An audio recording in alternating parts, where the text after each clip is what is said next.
ಸ್ನೇಹಿತರೆ, ಇದು ಯಾವುದೋ ಕಾರ್ಪೊರೇಟ್ ಆಸ್ಪತ್ರೆ ಅಲ್ಲ, ಇದು ನಾಗಮಂಗಲ ತಾಲೂಕಿನ ಹೊನ್ನಾವರ ಗ್ರಾಮದ ಗ್ರಾಮೀಣ ಆಸ್ಪತ್ರೆ, ಸರ್ಕಾರಿ ಗ್ರಾಮೀಣ ಆಸ್ಪತ್ರೆ. I repeat, government rural hospital. ಬಹಳ ಚಿಕ್ಕ ಹಳ್ಳಿನಲ್ಲಿರುವಂಥ ಆಸ್ಪತ್ರೆ, ಯಾವುದೇ ಕಾರ್ಪೊರೇಟ್ ಆಸ್ಪತ್ರೆಗಿಂತ ಮಜಬೂತಾಗಿದೆ. ಡಾಕ್ಟರ್ ಟಿಪ್ಪು ಸುಲ್ತಾನ್ ಇದಕ್ಕೆಲ್ಲ ಕಾರಣಕರ್ತ. ಸರ್, ನಿಮ್ಗೆ ಯಾಕೆ ಅನ್ನಿಸ್ತು ಇಷ್ಟು ಚೆನ್ನಾಗಿ ಹಾಸ್ಪಿಟ್ಲ್ ಇಟ್ಕೋಬೇಕು ಅಂತ? ಯಾಕೆ ಅನ್ನಿಸ್ತು ಹೇಳಿ ಸರ್. ಈಗ ನಾನು ಹೇಳಬೇಕು ಅಂತಂದ್ರೆ, ಸರ್ಕಾರಿ ಆಸ್ಪತ್ರೆಗಳು ಆ ತರ ಇರುತ್ತೆ, ಕೆಟ್ಟದಾಗಿರುತ್ತೆ, ಹೊಲ್ಸಾಗಿರುತ್ತೆ, ಆ ತರ ಎಲ್ಲ ಮೈಂಡ್ ಸೆಟ್ ಅಲ್ಲಿ ಎಲ್ಲರೂ ಜನರ ಮೈಂಡ್ ಸೆಟ್ ಅಲ್ಲೂ ಇದೆ. ಆಮೇಲೆ ಸರ್ಕಾರಿ ವೈದ್ಯರು ಕೂಡ ಸುಮ್ಮನೆ ಬರ್ತಾರೆ ಹೋಗ್ತಾರೆ ಅನ್ನುವಂತ ಕಾನ್ಸೆಪ್ಟ್ ಇರುತ್ತೆ. ಈಗ ನಾವು ಸರ್ಕಾರ ಅನುದಾನ ಕೊಡ್ತಾ ಇದೆ. ಈಗ ಯಾವ ತರ ಅನುದಾನ ಕೊಡ್ತಾ ಇದೆ ಅಂದ್ರೆ, ನೀನು ಪೇಷಂಟ್ ನೋಡು, ನಾನು ದುಡ್ಡು ಹಾಕ್ತೀನಿ. ಆ ಅನುದಾನನ ತಗೊಂಡು ನಾವು ಹೇಗೆ ಬಳಸ್ಕೋಬಹುದು, ಹೇಗೆ ಆಸ್ಪತ್ರೆನ ಇಂಪ್ರೂವ್ ಮಾಡ್ಬೋದು, ಹೇಗೆ ಆಸ್ಪತ್ರೆಯ ರೋಗಿಗಳ ಚಿಕಿತ್ಸಾ ಗುಣಮಟ್ಟನ ನಾವು ಹೇಗೆ ಇಂಪ್ರೂವ್ ಮಾಡಬಹುದು ಅನ್ನೋದನ್ನ ನಾವು ಇದರಲ್ಲಿ ತೋರಿಸಿದೀವಿ ಸರ್. ಅಮೇಝಿಂಗ್. ಒಬ್ಬ ಡಾಕ್ಟರ್ ಮನ್ಸು ಮಾಡಿಬಿಟ್ರೆ ಒಂದು ಆಸ್ಪತ್ರೆ ಎಷ್ಟು ಚೆನ್ನಾಗಿರುತ್ತೆ ಅನ್ನೋದಕ್ಕೆ ಡಾಕ್ಟರ್ ಟಿಪ್ಪು ಸುಲ್ತಾನ್ ನಿದರ್ಶನ. ಇವ್ರು ನಾಗಮಂಗಲದವರು, ಲೋಕಲೈಟು. ಮಧ್ಯಾಹ್ನ 1 ಗಂಟೆಗೆ OPD ಕ್ಲೋಸ್ ಮಾಡ್ಬಿಡ್ತಾರೆ ಕಣ್ರಿ. 2 ಗಂಟೆ ಮೇಲೆ ಇವ್ರು ಊರು ಸುತ್ತಕ್ಕೆ ಹೋಗ್ತಾರೆ. ಅದೇನು ಮಾಡ್ತೀರಾ ಹೇಳಿ ಸರ್? ಊರು ಸುತ್ತುವಾಗ 2 ಗಂಟೆ ಮೇಲೆ ನಾವು ಪ್ಯಾಲೇಟಿವ್ ಕೇರ್ ಅಂತ ಇರುತ್ತೆ. ಪ್ಯಾಲೇಟಿವ್ ಕೇರ್ ಅಂಗನವಾಡಿ ವಿಸಿಟ್ ಇರುತ್ತೆ, ಸ್ಕೂಲ್ ವಿಸಿಟ್ಸ್ ಇರುತ್ತೆ. ಆ ನಂತರ ಸ್ಯಾಮ್ ಮ್ಯಾಮ್ ಮಕ್ಕಳು ಅಂತ ಇರ್ತಾರೆ, ಅಪೌಷ್ಟಿಕತೆ ಹೊಂದಿರುವಂತ ಮಕ್ಕಳು.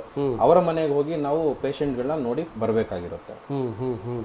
ನೋಡಿ, ಇವರು ಆಸ್ಪತ್ರೆಯಲ್ಲೇ ಕೂತ್ಕೊಂಡು ಬೆಳಗಿನ ಸಾಯಂಕಾಲ ತನಕ ಈ ಬಿಸಿಲಲ್ಲಿ ಈ ಫ್ಯಾನ್ ಕೆಳಗಡೆ ಕೂತ್ಕೊಂಡು ಕಾಲ ಕಳಿಬೋದು. 2 ಗಂಟೆಗೆ ಕ್ಲೋಸ್. ಈಗ ನಾನು ಬಂದೆ ಅಂತ ಈಗಿದ್ದಾರೆ. ಈಗ ಇದನ್ನು ಕ್ಲೋಸ್ ಮಾಡ್ಕೊಂಡು ಈಗ ಊರು ಸುತ್ತಕ್ಕೆ ಹೋಗ್ತಾರೆ, ಎಲ್ಲರನ್ನ ಯೋಗಕ್ಷೇಮ ನೋಡ್ಕೋತಾರೆ. ಇವ್ರಿಂದ ನಾವು ಕಲಿಬೇಕಾಗಿರೋದೇನು? ಶ್ರದ್ಧೆ. ಕೆಲಸದಲ್ಲಿ ಶ್ರದ್ಧೆ. ಒಂದು ಕೆಲಸದಲ್ಲಿ ಶ್ರದ್ಧೆ ಇದ್ದರೆ ನಾವು ಮಾಡೋ ಕೆಲಸನ ಎಷ್ಟು ಸೌಂದರ್ಯಯುತವಾಗಿಟ್ಕೋಬೋದು ಅನ್ನೋದಕ್ಕೆ ಡಾಕ್ಟರ್ ಟಿಪ್ಪು ಸುಲ್ತಾನ್ ನಿದರ್ಶನ. ಇಂಥವ್ರ ಸಂತತಿ ಸಾವಿರ ಆಗಲಿ. ನಿಮ್ಮೆಲ್ಲರ ಹರಕೆ ಡಾಕ್ಟರ್ ಟಿಪ್ಪು ಸುಲ್ತಾನ್ ಮೇಲಿರಲಿ. ನೀವು ಇವರಿಂದ ಸ್ಫೂರ್ತಿ ತಗೊಳ್ಳಿ. ನಾವೆಲ್ಲರೂ ತಗೊಳ್ಳೋಣ ಇವರಿಂದ. ನಮ್ಮ ಕೆಲಸ ಎಷ್ಟು ಚೆನ್ನಾಗಿ ಮಾಡ್ಬೋದು ಅಂತ ಅಲ್ವಾ? ಡಾಕ್ಟ್ರಿಗೊಂದು ಹ್ಯಾಟ್ಸ್ ಆಫ್ ಹೇಳೋಣ. ಸರ್, ಇನ್ನೇನಾದ್ರು ನಮ್ಮ ಜನತೆಗೆ ಒಂದು ಮೆಸೇಜ್ ಹೇಳಿ. ನಮ್ಮ ಜನಕ್ಕೆ ಒಂದು ಮೆಸೇಜ್. ಜನತೆಗೆ ಮೆಸೇಜ್ ಏನಿಲ್ಲ.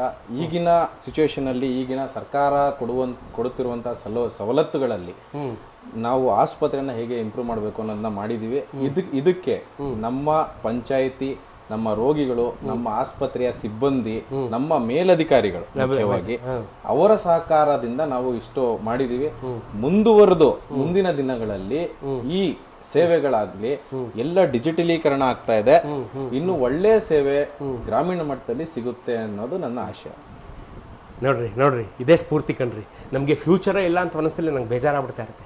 ಯಾಕೆಂದರೆ ನಾವೆಲ್ಲ ಕ್ಲೋಸಿಂಗ್ ಟೈಮ್ ಅಲ್ವಾ? ಆದರೆ ಇಂಥವ್ರನ್ನ ನೋಡಿದಾಗ, ಈ ಯುವಕರನ್ನು ನೋಡಿದಾಗ ಖುಷಿ ಆಗುತ್ತೆ. ಇಲ್ಲ, ಈ ತೇರನ್ನು, ಭಾರತ ಅನ್ನೋ ತೇರನ್ನು ಎಳೆಯೋಕ್ಕಿಂತ ಸ್ಫೂರ್ತಿದಾಯಕವಾದಂಥ ಹುಡುಗರಿದ್ದಾರೆ. ಇಂಥವ್ರ ಸಂತತಿ ಸಾವಿರ ಆಗಲಿ. ಇವ್ರಿಗೆ ನಿಮ್ಮೆಲ್ಲರ ಹಾರೈಕೆ ಇರಲಿ ಕಣ್ರಿ.